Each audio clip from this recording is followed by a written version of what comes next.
Six আমরা আজকে recap করবো হচ্ছে ডে 5। ডে 5-এর আমাদের যে হোমওয়ার্ক গুলো ছিল এখানে যারা যারা জমা দিয়েছেন তাদের তো আমি মানে ঠিক করে দিয়েছি ভুলগুলা। আর যারা জমা দিতে পারেননি তাদের জন্য হচ্ছে যে একটু প্র্যাকটিস করতে হবে, কারণ আসলে আমরা অনেক সময় ভাবি যে আমরা অক্ষরগুলা চিনি চিনি, আসলে অনেক ভুল হয়। এবং আমি আমার এক্সপিরিয়েন্স থেকে বলতে পারি, এবং আজকে প্রায় 2 বছরের উপর পড়াচ্ছি, তো আমার কাছে মনে হচ্ছে যে সবাই এই অক্ষর চেনাতেই ভুলটা করে। এবং অক্ষর চেনা ভুল করার কারণে অনেক সময়ই দেখা যায় যে তারা ভুল পড়ে যাচ্ছে, এবং সব সময় তারা আমার সামনে পড়বে না, অনেকে নিজে নিজে পড়বে। যখনই নিজে নিজে পড়বে তখনই যে ভুল হয় তার একটা বড় কারণ হচ্ছে অক্ষর চেনায়। হ্যাঁ, উচ্চারণে ভুল হতেই পারে, অনেকেরই উচ্চারণে ভুল হয়ে যায় অনেক সময়। সেটা আলাদা কথা যে আমি উচ্চারণগত দুই একটা ভুল হয়ে গেল, কিন্তু আমি অক্ষরই ভুল চিনি এবং অলওয়েজ ভুল করে যাই। সেটা কিন্তু বিপজ্জনক। যেমন অনেকেই আছে দুই নক, এই যেমন এখানে 3 নোক্তা দেখার সাথে সাথে এটা এটা যেমন শিন, অনেকে শিন না মনে করে, অনেকে থা মনে করে, তো এর ধরনের ভুল হয়। তারপরে তা, এখানে 2 নোক্তা উপরে আছে, অনেকে এই নিচে 2 নোক্তাকে তা মনে করে। চোখের ভুলও হতে পারে, অনেক সময় সে ওইভাবেই দেখতে থাকে রেগুলার।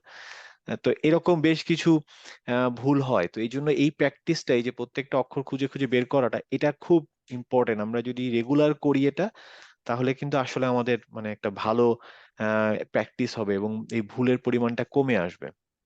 তারপরেও বাই দিস টাইম আমরা কোর্স যেতে যেতে পড়তে পড়তে পড়তে পড়তে হয়তো আমরা আরো ভুল কমে আসবে। But this is important. এই এই এই পার্টিকুলার মানে এক্সারসাইজটা ভেরি ইম্পর্টেন্ট। আমি বলবো সবাইকে, অ্যাটলিস্ট যদি সময় করতে না পারেন, অ্যাটলিস্ট এই রাত পেজটা ভাই, প্রিন্ট করে এটা একটু করেন। হ্যাঁ, বলেন। আমার কাছে মনে হয় এই প্রত্যেক দিনই কিছু কিছু মানে মানে রিভাইস, মানে প্রথম থেকেই আমরা আমি যে সমস্যাটাই পড়তেছি, আগের গুলোই ভুলে যাই। মানে আপনি আজকে যেটা করতে দেখাইতেছেন হুম। সেটাই মাথায় থাকে, কিন্তু আগের অক্ষরগুলো মাথার থেকে চলে যায়। আচ্ছা, তো এই জন্য দেখি আজকে আমি একটা রিক্যাপ করবো অ্যাটলিস্ট কি কি অক্ষর শিখেছি, বাট এই হুম এক্সারসাইজটা করতে গেলে কিন্তু আপনার মনে পড়বে। হ্যাঁ, একটু হুম হলেও হুম। মনে না, পড়বে যে এটা এটা কাজে লাগে, কিন্তু আমি আমি অক্ষর আইডেন্টিফাইতে আমি যেটা দেখতেছি, অনেক হুম। অনেক জিনিস মানে হঠাৎ করে উম, মনে থাকে না।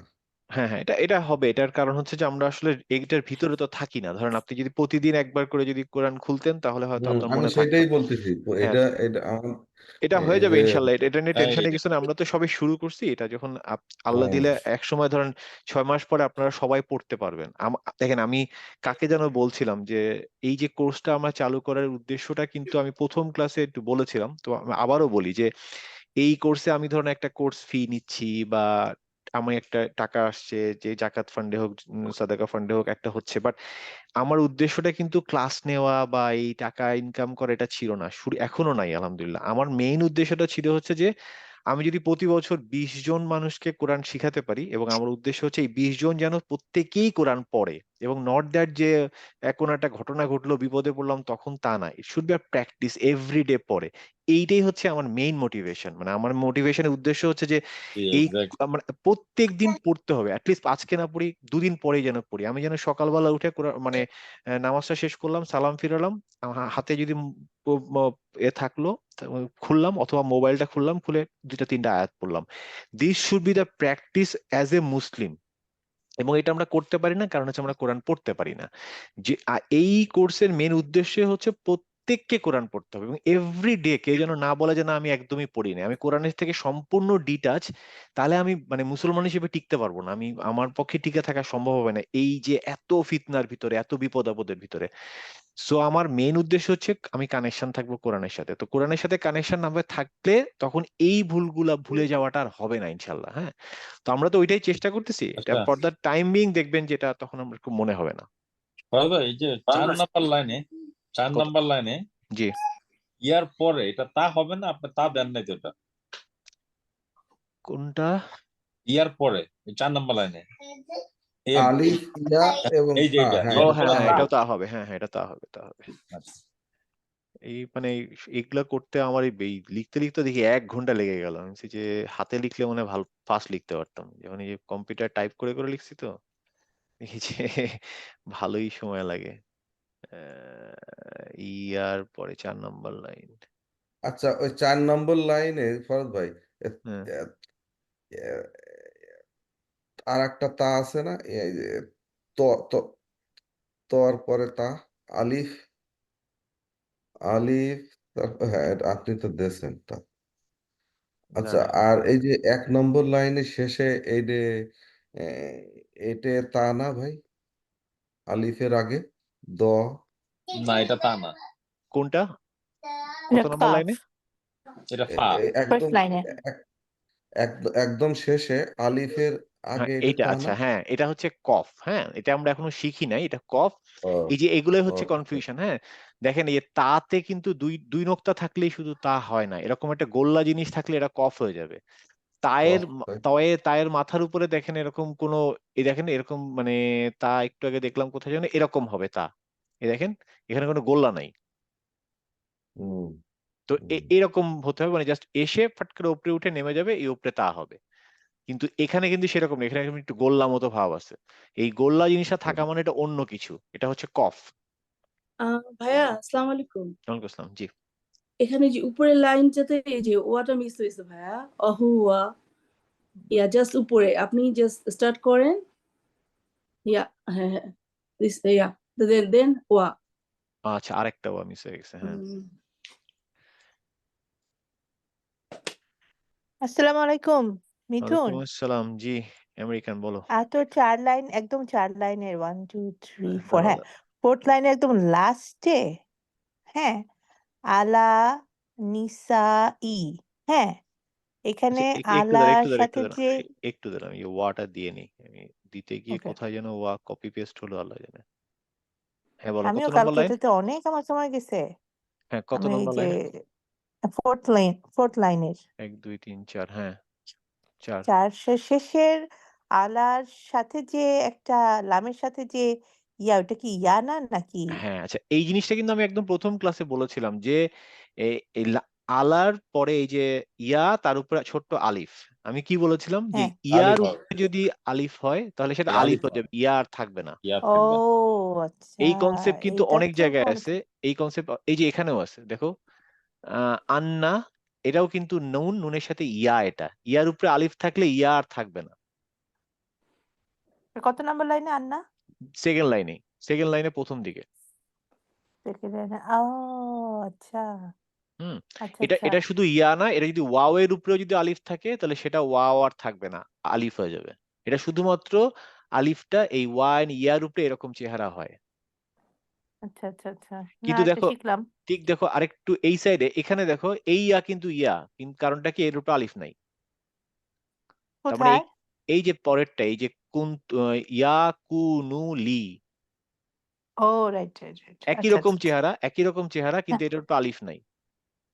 ওকে ওকে, হ্যাঁ হ্যাঁ হ্যাঁ, হ্যাঁ, তো আলিফ থাকলে এই বেচারা তখন ও বাদ হয়ে যাবে, তখন আলিফ হয়ে যাবে। বাদে যাবে, আচ্ছা হ্যাঁ, ওকে কিন্তু ওকে। ওখানে অনেক সময় মানুষ কনফিউশন ফিল করে, সেটা হচ্ছে যেমন ধরো একদম নিচের লাইনে দেখো, এইখানে এইখানে একটা ইয়া আছে, 2 নোক্তা দেয়া ইয়া, তারপরে একটা আলিফ আছে। হ্যাঁ, এই আলিফটা কিন্তু এইরকম চেহারা না, কারণটা কি, এ কিন্তু ইয়ার উপরে নাই, ইয়া এবং মিমের মাঝখানে আছে।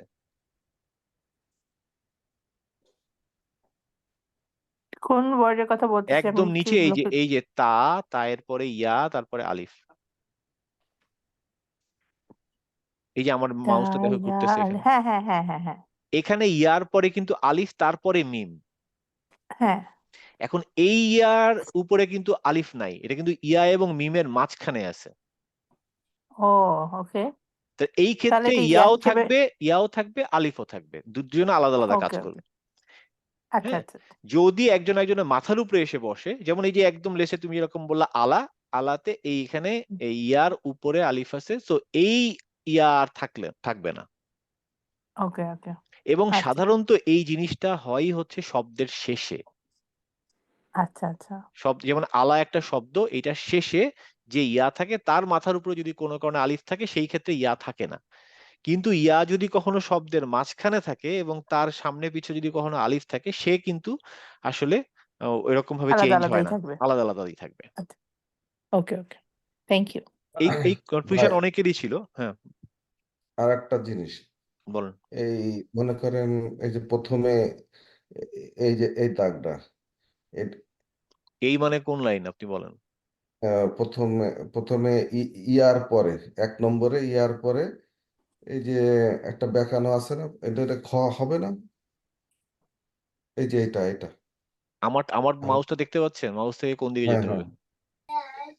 ডান দিকে, ডান দিকে। ডান দিকে আলিফ হ্যাঁ। হামজা, তারপরে এখানে একটা খ হবে না? না না, এটা হচ্ছে মিম, এটা আমরা মিম, এখনো শিখিনি, এটা মিম। মিম না, না না না, এটা না, এটা তার তার আগে ভাই। মিমের এই যে আগে আলিফ, আলিফ দ তা ফা আইন, তারপরে এটা আলিফ কাফ মনে আইন, হয়। এই যে এইটার কথা বলতেছেন? জি না, ওটা তো ইয়া তো আমি চিনছি। এই আমি আহ, একদম প্রথমে আচ্ছা, আমি এই বাম দিক আলিফ, থেকে আসবো, ডান দিক থেকে হ্যাঁ আসবো, হ্যাঁ হ্যাঁ বলেন। হ্যাঁ হ্যাঁ হ্যাঁ, বলেন। ডান দিক আসতেছি দিয়ে কতদূর। আসেন। হ্যাঁ। পরের আলিফ, আলিফের পরে হামজা, হ্যাঁ, এ- এই এই এই এইটা এখানে আচ্ছা আচ্ছা, এইটা হচ্ছে কাফ, এটা কাফ। এটা আমরা এখনো আচ্ছা, শিখিনি, এটা এরকম ব্যাখ্যা করে, এটা হচ্ছে কাফ। তাই তো? আচ্ছা, এটা আচ্ছা। আমরা এখনো শিখিনি। আমরা না এটারে এটারে হা যেটা হ্যাঁ, বলতাম সেটা এরকম না, সেটা হচ্ছে যে ওপর থেকে আসতো, নিচে হা থাকতো।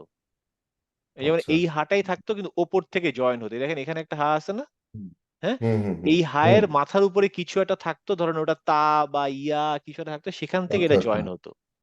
ও কিন্তু এ ও, নিজেই একটা অক্ষর, এই যে কাফ, এ পুরোটাই একটা অক্ষর। আপনি মনে হয় আচ্ছা, এখানে হা লিখছিলেন না? হ্যাঁ হ্যাঁ, আমি হুম। এইটারই তো হা মনে করতেছি। হ্যাঁ, ঠিক আছে, না হতে পারে, কারণ অনেকে এরকম ভাবে যে ওপর থেকে আসছে, কিন্তু ওপর থেকে আসলে নিচে আসলে এরকম একটা হায়ের মতো চেহারা হতে হবে।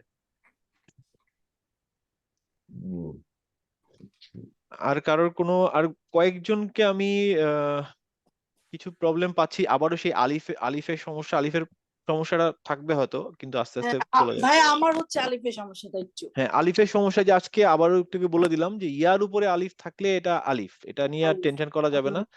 হ্যাঁ, আর হচ্ছে যে এই ছোট ছোট আলিফ গুলো কনসিডার করতে হবে, তারপরে এই আইনের পরে একটা আলিফ আছে, এইটা খেয়াল করতে হবে, শেষের আলিফ।